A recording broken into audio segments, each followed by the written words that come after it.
దేవుని చేత ఏర్పరచబడిన వారి మీద నేరం ఎవరు మోపలేరు. అంటే దేవుడు ఎవరినైతే తన పిల్లలుగా చేసుకున్నాడో వారిని ఇక పాపులని ఎవ్వరూ అనలేరు. ఎందుకంటే నీతిమంతులుగా తీర్చువాడు దేవుడే. హల్లెలూయా.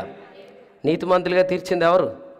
దేవుడే. ఎవరినందు విశ్వాసం ఉంచాం మనం? యేసుక్రీస్తు ప్రభువునందు. యేసునందు విశ్వాసం గల వానిని దేవుడు నీతిమంతునిగా తీర్చాడు కనుక నేరం మోపువాడు ఎవడు? నేరం కానీ మన మీద మోపబడితే అప్పుడు మనం భయపడతాం. అరే నా మీద నేరారోపణ ఉంది, నెక్స్ట్ ఏముంటుంది? నాకు శిక్ష. అందుకని నెక్స్ట్ వచనంలో ఏముంది? ఇప్పుడు శిక్షా విధి లేదు. 8:1 ఇదే అధ్యాయం. క్రీస్తు యేసునందున్న వారికి ఏ శిక్షా విధియు లేదు. శిక్ష విధించువాడెవడు? చనిపోయిన క్రీస్తు. హల్లెలూయా. యేసు ప్రభు చనిపోయినప్పుడే మన శిక్ష అంతా ఆయన శరీరం అందు విధించబడింది. కాబట్టి మీరందరూ కూడా దేవుడు నన్ను ఏమైనా చేసేస్తాడేమోనని భయపడద్దు కదా. మనం రోడ్డు మీద వెళ్ళేటప్పుడు ఏం చేస్తాం? గుడి కనపడితే, మన గుడే, యేసు ప్రభు గుడే కనపడితే ఏం చేస్తాం? దండం పెట్టుకుంటాం కదండి. ఎందుకు దండం పెట్టుకుంటాం? బండి మీద వెళ్ళినప్పుడు నాకు ఏ యాక్సిడెంట్ చేయకయ్యా, నేను నీకు ఇవ్వాల్సినవన్నీ ఇచ్చేస్తాను, నేను చేసే తప్పులన్నీ మానేస్తాను. ఇదంతా ఏంటంటే పిరికితనంతో కూడిన భక్తి అనమాట. ఇది వాస్తవంగా మనం భక్తి అనుకుంటున్నాం, కానీ హెబ్రీ పత్రిక 2:14 చెప్పాడు, మరణ భయము చేత దాస్యమునకు లోబట్టి. అది మతం. మనమందరం భయపడకూడదు. ఎందుకంటే మన మీద ఉన్న రుణపత్రం అంతా యేసు ప్రభు తుడిచివేశాడు. హల్లెలూయా. ఇప్పుడు మనమందరం దేవుని కుమారులమయ్యాం. అంటే దేవుడే మనకు ఏమై ఉన్నాడు? ఇప్పుడు తండ్రి అయి ఉన్నాడు. మనం దేవునికి రుణపడ్డామా? ఇన్స్టాల్మెంట్స్లో ఏమైనా కట్టేస్తారా దేవునికి? ఏమన్నా మీరు దేవునికి మనమందరం ఇప్పుడు కుమారులం. అంటే దేవుని దగ్గరే మనకేముంది?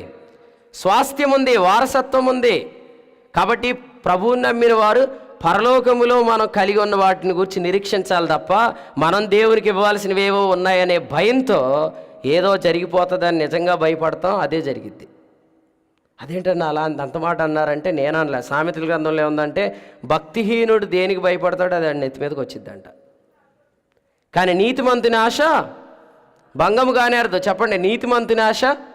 మనమందరం ఎవరు? ఎలా నీతిమంతులం? పుణ్యం చేసామా? దాన ధర్మాలు చేసామా? యాత్రలు చేసామా? లేదు. ఈ లోకానికి వచ్చి పుణ్యం చేసిన యేసు ప్రభువుని నమ్ముకున్నాం. ఈ లోకం వరకు యాత్ర చేసిన యేసు ప్రభువుని నమ్ముకున్నాం. ఈ లోకానికి వచ్చి తన ప్రాణాన్ని దానం చేసిన యేసు ప్రభు.